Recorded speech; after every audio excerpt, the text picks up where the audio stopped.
Hello दोस्तों, स्वागत है आपका मेरे यूट्यूब चैनल परीक्षा प्लान में। तो कैसे हैं आप लोग? आई होप अच्छे होंगे। तो जैसा कि आप लोगों को पता है कि ईवीएस के इंपॉर्टेंट क्वेश्चन की मैं प्रैक्टिस करवा रही हूँ। ये प्रैक्टिस का चौथा वीडियो है। 3 वीडियो इसके पहले आ चुके हैं। यदि आपने नहीं देखे हैं तो एक बार समय निकाल कर जरूर देख लीजिएगा। चलिए आज के वीडियो को शुरू करते हैं। वीडियो देखने के बाद यदि आपको अच्छा लगे, हेल्पफुल लगे तो वीडियो को लाइक और शेयर कीजिएगा। और यदि आप चैनल पर नए हैं तो चैनल को सब्सक्राइब कर लीजिए। तो चलिए शुरू करते हैं। इसके पहले वाली वीडियो आपको मिल जाएंगी तो आप लोग वो वीडियो जरूर देख लीजिएगा। और ये चौथा वीडियो है तो ये भी ध्यान रखिए। प्रत्येक वीडियो में मैं 30 प्रश्न ले रही हूँ, तो 30 में से आपके कितने प्रश्न सही होते हैं ये लास्ट में कमेंट में जरूर बताइएगा। पहला प्रश्न दिया गया है, निम्नलिखित में से सत्य कथन चुनिए।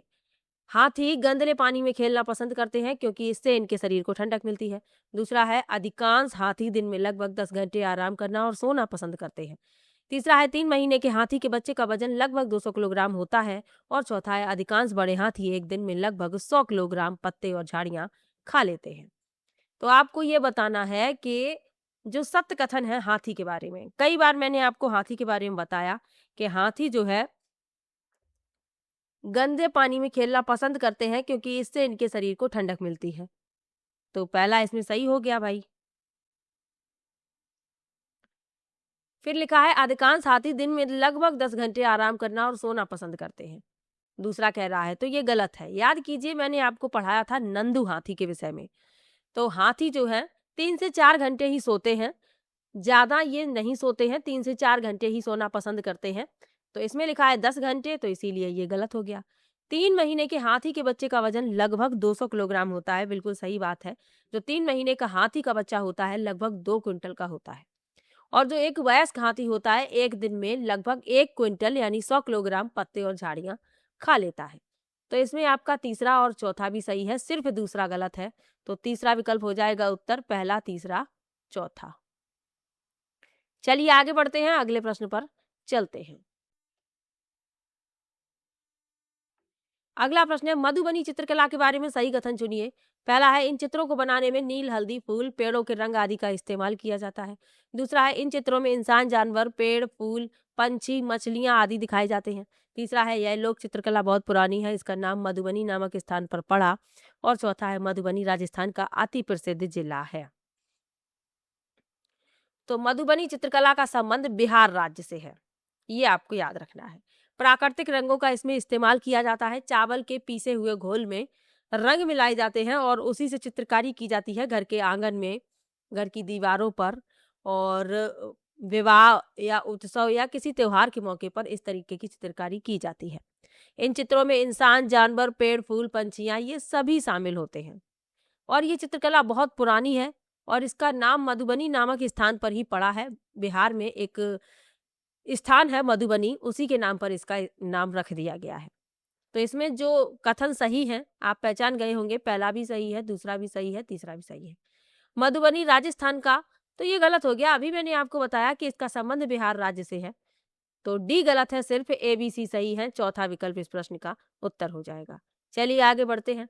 कोई पक्षी पेड़ की ऊंची डाल पर अपना घोंसला बनाता है, यह पक्षी हो सकता है। पहला है शकरखोरा, दूसरा है कलचिड़ी, तीसरा है कौआ और चौथा है फाख्ता। तो पेड़ की ऊंची डाल पर घोंसला कौन बनाता है?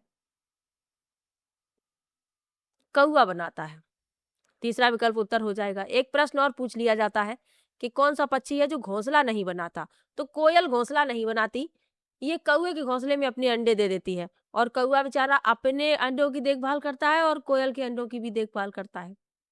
तो कोयल कभी भी घोंसला नहीं बनाती है। एनसीईआरटी में अलग से इसका जिक्र किया गया है, तो याद रखिए। और कई बार ये प्रश्न सीटेट में पूछा भी जा चुका है, तो याद रखेंगे आप लोग कि कोयल जो है वो घोंसला नहीं बनाती है।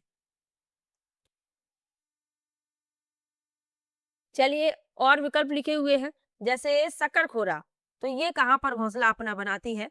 तो ये छोटे पेड़ या झाड़ी से लटकता हुआ घोंसला बनाती है। लेकिन ध्यान रखिए, छोटे पेड़ या झाड़ी से लटकता है इसका घोंसला। कलचिड़ी, तो इंडियन रॉबिन इसे कहते हैं। तो ये अपना घोंसला मुलायम टहनियों, जड़ों, ऊन, बालों, रुई के साथ जमीनी स्तर पर पेड़ की निचली शाखाओं पर बनाती है। और फाख्ता जो है कैक्टस के कांटों के बीच या मेहंदी की मेड़ में, जो मेहंदी का पेड़ होता है उस पर घोंसला बनाती है। साथ में याद रखना है। अगला प्रश्न दिया गया है, पोचमपल्ली एक गांव है। यह गांव एक विशेष प्रकार के कपड़े की बुनाई के लिए प्रसिद्ध है और इसे भी पोचमपल्ली ही कहते हैं। यह गांव निम्नलिखित में से किसका भाग है? पहला है केरल, दूसरा कर्नाटक, तीसरा आंध्र प्रदेश और चौथा तेलंगाना। याद कीजिए, डिटेल में मैंने आपको पढ़ाया है पोचमपल्ली के बारे में। पोचमपल्ली जो है कपड़े पर विशेष बुनाई की जाती है, ये एक गांव है और ये गांव जो है किसका भाग है? ये तेलंगाना का भाग है। अब ये भी आपको याद रखना है, पहले ये आंध्र प्रदेश का भाग हुआ करता था, लेकिन आंध्र प्रदेश से विभाजित होकर तेलंगाना अलग राज्य बन गया, तो ये जो गांव है ये तेलंगाना के हिस्से आ गया। तो ये आपको याद रखना है। चौथा विकल्प उत्तर है, इंपॉर्टेंट क्वेश्चन है। आंध्र प्रदेश भी आपको ऑप्शन में मिलेगा, तो ध्यान रखिए ये अब तेलंगाना का भाग है, पहले कभी ये आंध्र प्रदेश का भाग हुआ करता था। चलिए आगे बढ़ते हैं। रेगिस्तानी ओक के बारे में सही कथन चुनिए। यह पेड़ ऑस्ट्रेलिया में पाया जाता है। दूसरा है, यह विशेष प्रकार का पेड़ है जिसकी जड़ें टहनियों से लटकती हैं। तीसरा है, इस पेड़ की जड़ें जमीन में उस गहराई तक जाती हैं जब तक पानी तक न पहुंच जाए। और चौथा है, इस पेड़ के तने में पानी जमा होता रहता है और स्थानीय लोग पतले पाइप का उपयोग करके इस पानी को पीते हैं। तो यह पेड़ ऑस्ट्रेलिया में पाया जाता है, ये बात बिल्कुल सही है। रेगिस्तानी ओक है। कभी कभी सीधा भी प्रश्न पूछ लिया जाता है कि रेगिस्तानी ओक कहाँ पाया जाता है, और ऑप्शन में राजस्थान जरूर मिलेगा, कंफ्यूज नहीं होना है। ये ऑस्ट्रेलिया में पाया जाता है, राजस्थान में नहीं पाया जाता। यह विशेष प्रकार का पेड़ है जिसकी जड़ें टहनियों से लटकती हैं, तो बिल्कुल नहीं लटकती इसकी जड़ें टहनियों से, बल्कि इसकी जड़ें जमीन में उस गहराई तक जाती हैं जब तक पानी तक ना पहुंच जाए। लटकती नहीं है, तो भी गलत हो गया, सी सही है। इस पेड़ के तने में पानी इकट्ठा होता रहता है और ये स्थानीय लोग ये बात जानते हैं। जब कभी भी पानी की कमी हो जाती है, लोग इसके तने में पतले पाइप को डालकर पानी निकाल लेते हैं और पीते हैं। तो ए सी डी सही है, इसमें दूसरा विकल्प हो जाएगा इस प्रश्न का उत्तर। चलिए आगे बढ़ते हैं, अगले प्रश्न पर चलते हैं। अबू धाबी के विषय में सही कथन चुनिए। यह रेगिस्तानी इलाके में है। अबू धाबी में पानी पेट्रोल से महंगा है। यहाँ की स्थानीय भाषा अरबी है। अबू धाबी की मुद्रा दिनार है।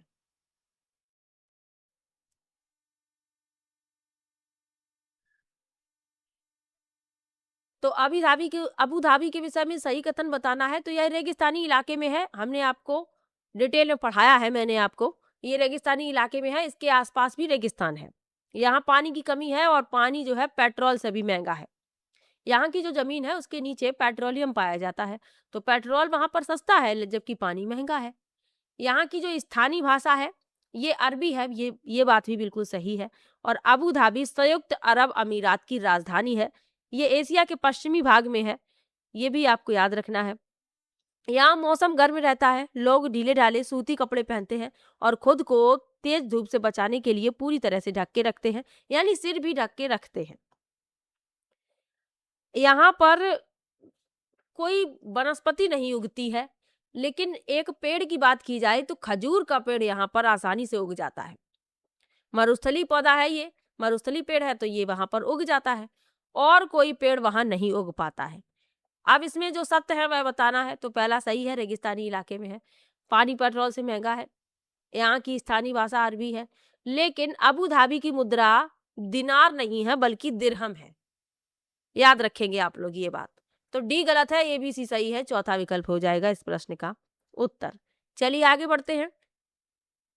कुछ जानवर रात में जागते हैं। ये जानवर हर चीज को जिन रंगों में देखते हैं वे हैं, पहला है बैगनी और नीला, दूसरा है हरा और पीला, तीसरा है काला और सफेद और चौथा है लाल और संतरी। एक बात याद रखिए, जो जानवर रात में जागते हैं हर चीज को काली और सफेद सफेद यानी ब्लैक एंड व्हाइट ही देख पाते हैं। सफेद बोल दिया मैंने। तीसरा विकल्प इसमें आपका उत्तर हो जाएगा, माफ कीजिएगा।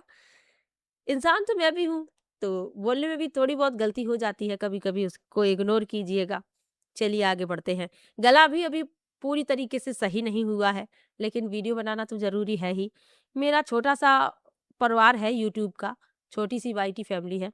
अब जितने भी लोग मेरी वीडियो देखते हैं मैं उतने में ही संतुष्ट हूँ। जितने भी लोग वीडियो देखते हैं अच्छा लगता है, आप लोग लाइक करते हैं, शेयर करते हैं, मोटिवेशन मिलता है, और आप ही लोगों के लिए ये वीडियो मैं लेकर आती हूँ।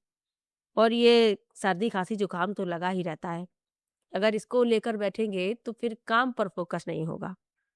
तो इसीलिए इन सब चीज़ों को इग्नोर करना चाहिए। जब हम पढ़ते हैं तब भी कई समस्याएं आती हैं, जब हम पढ़ाई कर रहे थे तब भी कई समस्याएं आती हैं। तो यदि समस्याओं को देखेंगे तो पढ़ने का समय निकल जाता है। तो इन सब चीज़ों को साथ में लेकर अपनी पढ़ाई को कंटिन्यू रखिए, क्योंकि एक जो स्टूडेंट है उसके पास एक ही हथियार होता है, शिक्षा। यदि वो शिक्षित है तो उसके पास हर सवाल का जवाब है, और शिक्षित होना बहुत जरूरी है सभी के लिए। चलिए, मृत सागर क्या है? पहला विकल्प है ऐसा सागर जिसका पानी जहरीला होता है। दूसरा है ऐसा सागर जो सभी महासागरों व सागरों से ज्यादा नमकीन है। तीसरा है ऐसा सागर जिसमें ज्वार भाटे बहुत तीव्र गति से आते हैं। और चौथा है ऐसा सागर जिसमें जहाज चलाना खतरनाक होता है। तो मृत सागर क्या है? मृत सागर जो है ऐसा समुद्र है या ऐसा सागर है जो सभी महासागरों और सागरों से ज्यादा नमकीन है, यानी इसके पानी में लवण की मात्रा बहुत अधिक है। इसके 1 लीटर जल में लगभग 340 ग्राम लवण है। अब आप अंदाज लगा सकते हैं, अनुमान लगा सकते हैं कि इसका पानी कितना खारा है। इसमें आप डूबेंगे नहीं, खारे पानी के कारण इसका घनत्व तो बहुत अधिक है। तो यदि कोई तैरना ना भी जानता हो तो भी वह नहीं डूबेगा। यदि आप इसमें तैरने का प्रयास करेंगे तो आराम से आपको ये लगेगा कि आप आराम से लेटे हैं, क्योंकि आप इसमें डूबेंगे नहीं, घनत्व तो बहुत अधिक है इसका। चलिए आगे बढ़ते हैं। कक्षा 3 के विद्यार्थियों को भोजन का पाठ पढ़ाते समय अंजलि भोजन संबंधित आदतों में सांस्कृतिक क्षेत्रीय विविधता पर विशेष ध्यान देना चाहती है। नीचे दिए गए अधिगम अवसरों में किसके द्वारा विद्यार्थियों को वांछित जानकारी दी जा सकती है? पहला है विभिन्न क्षेत्रों संस्कृतियों को दर्शाने संस्कृतियों के भोजन को दर्शाने वाले चार्ट का उपयोग और उसकी व्याख्या। दूसरा है विभिन्न क्षेत्रों संस्कृतियों के विद्यार्थियों से उनके घरों में खाए जाने वाले भोजन मंगाकर प्रदर्शित करना और सहपाठियों से सूचनाओं का आदान प्रदान करना। तीसरा है पाठ्य पुस्तक में विभिन्न प्रकार के भोजनों के विषय में दी गई जानकारी की विस्तृत व्याख्या करना। और चौथा है किसी बाहरी भोजन बनाने वाली व्यावसायिक एजेंसी को आग्रह करके विभिन्न क्षेत्रों या संस्कृतियों का भोजन प्रदर्शित कराना। तो कक्षा 3 के विद्यार्थी हैं और भोजन पाठ पढ़ाना है शिक्षिका को। तो भोजन संबंधित आदतों में सांस्कृतिक और क्षेत्रीय विविधता पर विशेष ध्यान देना चाहती हैं शिक्षिका। तो इसके लिए क्या करना है? विभिन्न क्षेत्रों और संस्कृतियों के विद्यार्थियों से उनके घरों में खाए जाने वाले भोजन मंगाकर प्रदर्शित करना और सहपाठियों से सूचनाओं का आदान प्रदान करना। दूसरा विकल्प इसमें आपका उत्तर हो जाएगा, क्योंकि बच्चे जो हैं अलग अलग क्षेत्र और संस्कृति से हैं, तो उनके भोजन भी अलग अलग तरीके के हैं। जैसे यदि कोई बच्चा राजस्थान का है तो हो सकता है उसके यहाँ अक्सर दाल बाटी चूरमा बनाया जाता हो। बिहार से जो कोई संबंधित है उसके यहाँ लिट्टी चोखा बनाया जाता होगा। इसके अलावा गुजरात से संबंधित है तो उसके यहाँ पर ढोकला ज्यादा खाया जाता होगा, ढोकला चटनी नींबू वाले चावल। ये मैंने आपको एनसीईआरटी में पढ़ाया है। इसके अलावा यदि कोई महाराष्ट्र से संबंधित है तो महाराष्ट्र में आप देखेंगे बड़ा पाव बहुतायत खाया जाता है। तो इस तरीके से भोजन जो है, भोजन की सामग्री वही है लेकिन बनाने के तरीके अलग अलग हैं। तो बच्चों से आप कहेंगे कि अपने घर से जो आपके घर में खाना खाया जाता है वो लेकर आए, उनको प्रदर्शित करना है और सहपाठी सूचनाओं का आदान प्रदान करेंगे। दूसरा विकल्प उत्तर हो जाएगा। चलिए आगे बढ़ते हैं। कक्षा 5 के विद्यार्थियों को पर्यावरणीय चिंताओं के बारे में पढ़ाते समय प्रीति प्रदूषण पर अधिक बल देना चाहती है। वांछित उद्देश्य को प्राप्त करने के लिए नीचे दिए गए क्रियाकलापों में कौन सा सर्वाधिक प्रभावी हो सकता है? पहला है विद्यार्थियों से विभिन्न प्रकार के प्रदूषणों के चार्ट बनवाकर। दूसरा है भ्रमण पर ले जाकर किसी प्रदूषित नदी को दिखाना। तीसरा है विद्यार्थियों से विभिन्न प्रकार के प्रदूषणों से संबंधित समूह परियोजनाओं पर कार्य करने के लिए कहना। और चौथा है किसी विशेषज्ञ को आमंत्रित करके वायु, जल और ध्वनि प्रदूषण पर भाषण। तो हमें वह विकल्प चुनना है जिसमें छात्र सक्रिय रूप से शामिल हों। अब विभिन्न प्रकार के चार्ट बनवाकर सिर्फ बच्चे कलर और चार्ट बनाने में व्यस्त रहेंगे। उनके दिमाग से जो मुख्य टॉपिक है वो निकल जाएगा। उनका ध्यान रहेगा कि मेरा चार्ट अच्छा बनना चाहिए, मुख्य उद्देश्य क्या है उससे मतलब नहीं रहेगा। शैक्षणिक भ्रमण पर ले जाकर प्रदूषित नदी को दिखाना, तो बच्चे देख रहे हैं, बच्चे कहाँ सक्रिय हैं, सिर्फ प्रदूषित नदी को देख रहे हैं कि नदी बहुत गंदी है। ये भी विकल्प गलत हो गया। विद्यार्थियों से विभिन्न प्रकार के प्रदूषणों से संबंधित परियोजनाओं पर कार्य करने के लिए कहना, बच्चे स्वयं कार्य करेंगे। कारण जानेंगे, उपाय सोचेंगे, तीसरा विकल्प सबसे अच्छा है। और भाषण यदि आपने दिलवा दिया तो बच्चे तो बोर ही हो जाएंगे, भाषण नहीं दिलवाना है। तीसरा विकल्प सबसे अच्छा है, तीसरा विकल्प हो जाएगा इस प्रश्न का उत्तर। अगला प्रश्न है, नेहा कक्षा 5 के ईवीएस विषय में नीचे दी गई मूल्यांकन तकनीक का प्रयोग करती है। पहला है हस्त सिद्ध क्रियाकलापों का मूल्यांकन, दूसरा है गृह कार्य मूल्यांकन, तीसरा है परियोजना कार्य मूल्यांकन, चौथा है मौखिक परीक्षा। नीचे दी गई तकनीकों का कौन सा युगल अधिक वस्तुनिष्ठ मूल्यांकन दे सकता है? तो जो अधिक वस्तुनिष्ठ मूल्यांकन दे सके वह बताना है। तो हस्त सिद्ध क्रियाकलापों का मूल्यांकन और मौखिक परीक्षा, पहला और चौथा दूसरा विकल्प हो जाएगा इस प्रश्न का उत्तर। चलिए आगे बढ़ेंगे। ईवीएस में किसी अच्छे कार्य को मुख्यतः किस पर केंद्रित होना चाहिए? पहला है पुनरावृत्ति और प्रबलीकरण, दूसरा है मास्टरी लर्निंग, तीसरा है विस्तारित अध्ययन के लिए चुनौतियां और उत्तेजना, और चौथा है समय का सदुपयोग। तो ईवीएस में किसी अच्छे गृह कार्य को मुख्यतः किस पर केंद्रित होना चाहिए? तो विस्तारित अध्ययन के लिए चुनौतियां और उत्तेजना, तीसरा विकल्प उत्तर है। चलिए आगे बढ़ते हैं। शालिनी ने कक्षा 4 के विद्यार्थियों को विज्ञान केंद्र दिखाने के लिए शैक्षणिक भ्रमण की योजना बनाई। नीचे दिया गया कौन सा सामान्य निर्देश इस भ्रमण के लिए अप्रासंगिक है?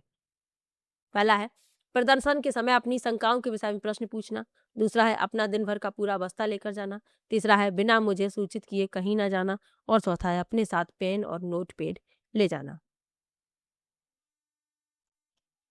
तो जो अप्रासंगिक है वह बताना है।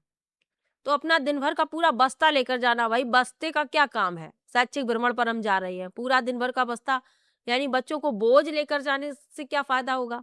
तो यही अप्रासंगिक है, बाकी सभी सही है, दूसरा विकल्प हो जाएगा उत्तर। अगला प्रश्न है, प्राथमिक स्तर की अच्छी ईवीएस पाठ्यचर्या में होना चाहिए। पहला है पाठ के अंत में अधिक अभ्यास प्रश्न सम्मिलित करना, दूसरा है अपने आसपास को खोजने के अवसर प्रदान करना, तीसरा है संकल्पनाओं की विस्तृत व्याख्या पर अधिक एकाग्रता, और चौथा है पदों की यथार्थ परिभाषा पर बल देना। तो अपने आसपास को खोजने का अवसर प्रदान करना, दूसरा विकल्प उत्तर है। चलिए आगे बढ़ते हैं, अगले प्रश्न पर चलते।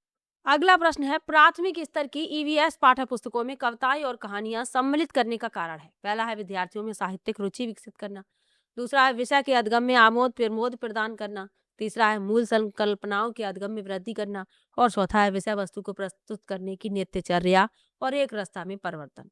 तो किस्से और कहानियां शामिल की गई हैं मूल संकल्पनाओं के अध्ययन में वृद्धि करने के लिए, यानी इन कहानियों और कविताओं से मूल संकल्पनाओं के अध्ययन में वृद्धि की जा रही है, तीसरा विकल्प उत्तर है। चलिए आगे बढ़ते हैं। 4 भावी शिक्षकों से कक्षा 5 के विद्यार्थियों के लिए मूल विषय यात्रा पर प्रस्तुतिकरण बनाने के लिए कहा गया। प्रत्येक ने निम्नलिखित नीतियों में से किसी एक पर मुख्य रूप से केंद्रित किया। पहला है यात्रा के विभिन्न साधनों विधियों को दर्शाने वाले चार्ट का उपयोग और उनकी व्याख्या, दूसरा है पाठ्य पुस्तक की विषय वस्तु के उपयोग द्वारा यात्रा की विभिन्न विधियों की व्याख्या, तीसरा है विद्यार्थियों से यात्रा के विभिन्न साधनों के चित्र एकत्र करके स्क्रैप बुक बनाने के लिए कहना, और चौथा है विद्यार्थियों से यात्रा में उपयोग किए गए विभिन्न साधनों के अनुभवों का वर्णन करने के लिए कहना। तो इसमें जो आपका उत्तर होगा,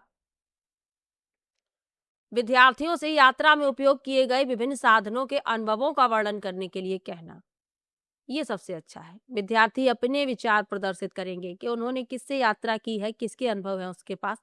किसी ने बस से की होगी, किसी ने ट्रेन से की होगी, कोई हवाई यात्रा से गया होगा। तो इस तरीके से बच्चे अपने अनुभव प्रदर्शित करेंगे, चौथा विकल्प इसमें आपका उत्तर है।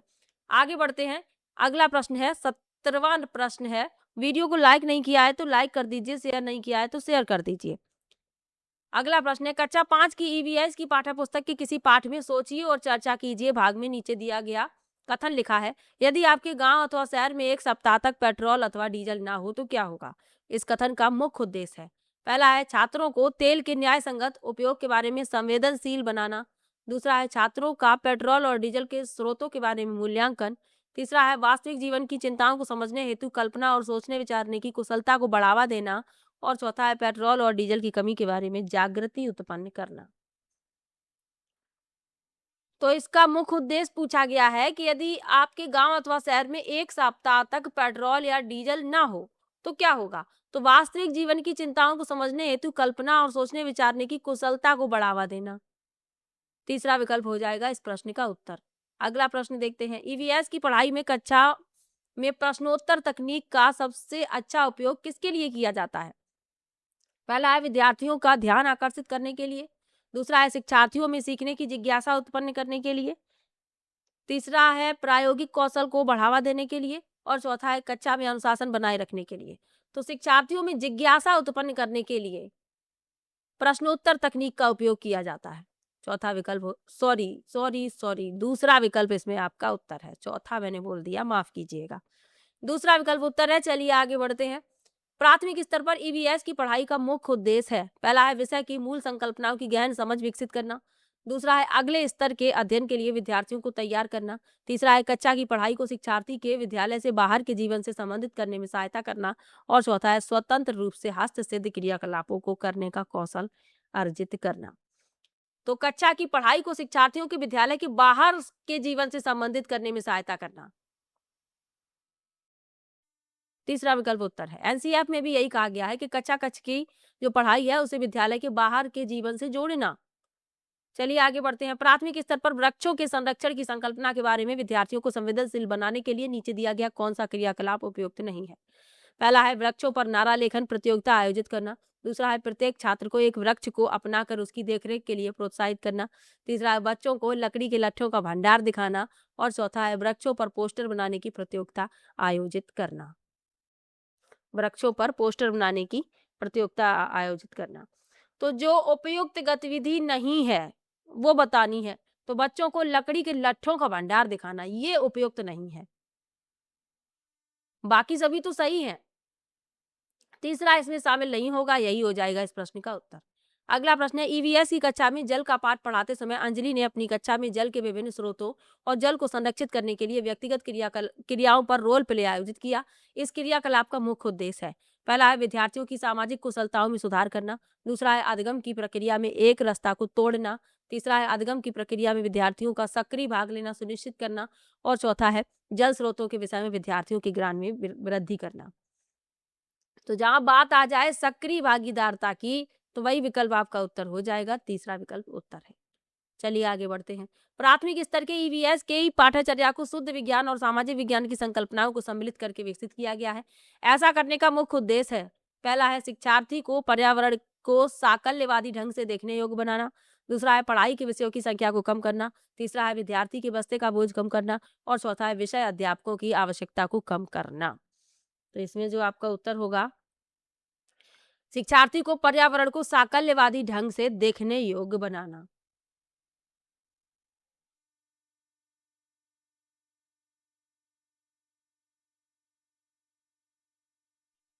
पहला विकल्प हो जाएगा उत्तर। पेडागोजी के क्वेश्चन आज ज्यादा लग रहे हैं। अगला प्रश्न है, ईवीएस कक्षा में सामाजिक असमानताओं पर अधिक बल देने के लिए निम्नलिखित में से कौन सा अधिक प्रभावी अधिगम अनुभव होगा? पहला है संबंधित मामलों पर वीडियो फिल्म दिखाना, दूसरा है संबंधित मामलों पर विशिष्ट भाषण आयोजित करना, तीसरा है संबंधित मामलों पर क्विज प्रतियोगिता का आयोजन करना और चौथा है विद्यार्थियों से समूह परियोजना का भार अपने ऊपर लेने के लिए कहना।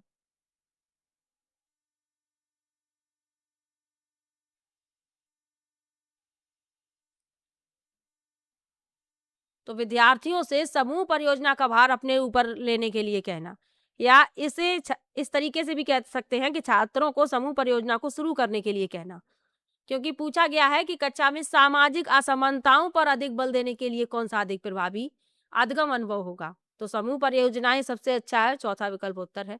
अगला प्रश्न है, पसंद नापसंद के बारे में चर्चा करते समय किसी छात्र ने कहा, मुझे और मेरी माँ दोनों को सांप खाना बहुत पसंद है। जब भी हमारी सांप खाने की इच्छा होती है हम पास के किसी होटल में जाकर लिंग हु फेन खाते हैं। यह छात्र कहाँ का हो सकता है? पहला है असम, दूसरा है हांगकांग, तीसरा है ओडिशा और चौथा है अरुणाचल प्रदेश।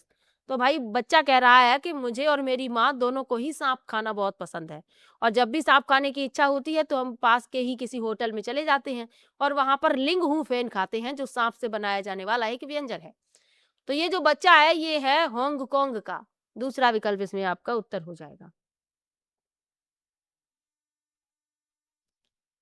ब्रेल लिपि के बारे में नीचे दिए गए कथनों पर विचार कीजिए। अब जो प्रश्न है वो पेडागोजी के नहीं है भाई, पेडागोजी के प्रश्नों में ज्यादा समस्याएं आती हैं। पहला है ब्रेल को मोटे कागज पर बिंदु बनाकर लिखा होता है, दूसरा है यह लिपि 8 बिंदुओं पर आधारित होती है। तीसरा है बिंदुओं की पंक्तियां किसी नुकीले औजार से बनाई जाती हैं। और चौथा है इसे उभरे बिंदुओं पर हाथ फेर कर पढ़ा जाता है।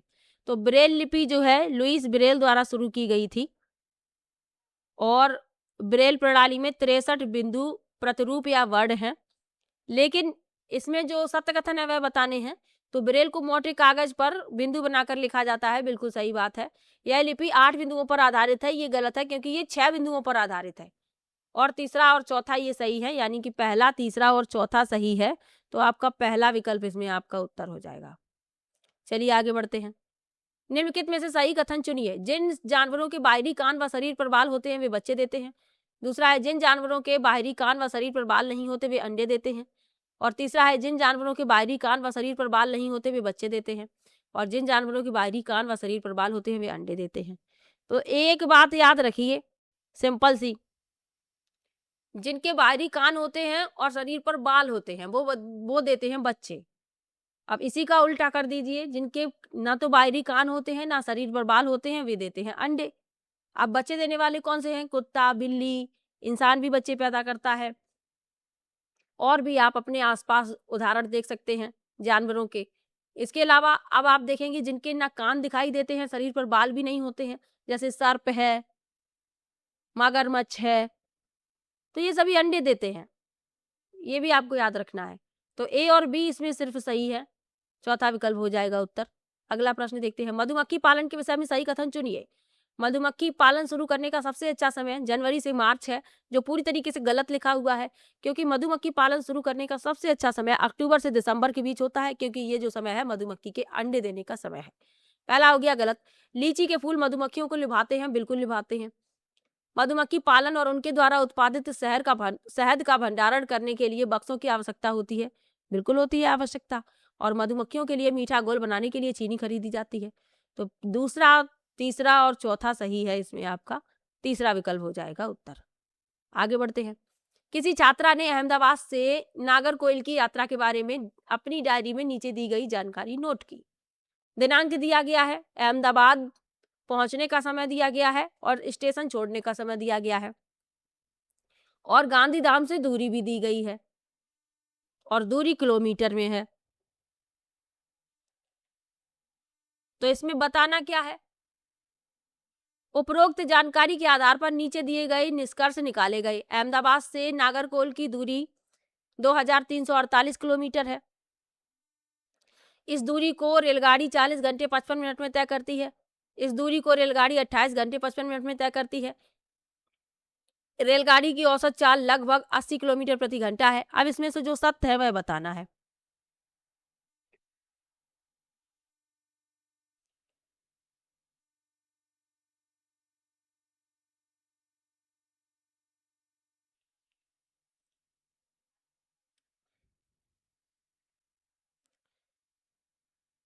तो अहमदाबाद से गांधीधाम से अहमदाबाद की दूरी 301 है और गांधीधाम से नागरकोइल की दूरी कितनी है? 2649। अब अहमदाबाद से नागरकोइल की दूरी कितनी होगी? तो 2649 में से 301 घटा देंगे तो दूरी कितनी निकल के आएगी? अहमदाबाद से नागरकोइल की दूरी 2348, यानी पहला सही लिखा हुआ है। उसके बाद अहमदाबाद से नागरकोइल पहुंचने के लिए लिया गया समय और अहमदाबाद से प्रस्थान और नागरकोइल पहुंचने के बीच के समय का अंतर देखना है। तो लगभग होगा 40 घंटे 55 मिनट। तो ये भी सही लिखा हुआ है। इस दूरी को रेलगाड़ी 28 घंटे 55 मिनट में तय करती है, ये तो गलत हो गया। और रेलगाड़ी की औसत चाल 80 किलोमीटर प्रति घंटा है, ये भी गलत है, क्योंकि जो औसत गति है, जो हमने चाल निकाली है 40 घंटे 55 मिनट, इससे और ये जो दूरी है इसमें दे देंगे भाग, तो चाल आएगी 57.4 किलोमीटर प्रति घंटा। तो दो इसमें गलत है, ए और बी सही है, तीसरा विकल्प हो जाएगा उत्तर। अगला प्रश्न है, नीचे दी गई कौन सी जानकारी एक आरक्षित रेल टिकट से प्राप्त की जा सकती है? पहला है टिकट बुक करने की तारीख और समय, यात्रा शुरू करने की तारीख और समय। दूसरा है डिब्बे का नंबर, बर्थ का नंबर और किराया, यात्रा करने वालों का नाम, आयु और लिंग, ट्रेन का नंबर और नाम, स्टेशन जहां से ट्रेन पकड़नी है और अंतिम स्टेशन का नाम, और अंतिम स्टेशन पर पहुंचने की तारीख और समय। तो यात्रा करने वालों का नाम, आयु और लिंग नहीं होता। यात्रा करने वालों का नाम, आयु और लिंग।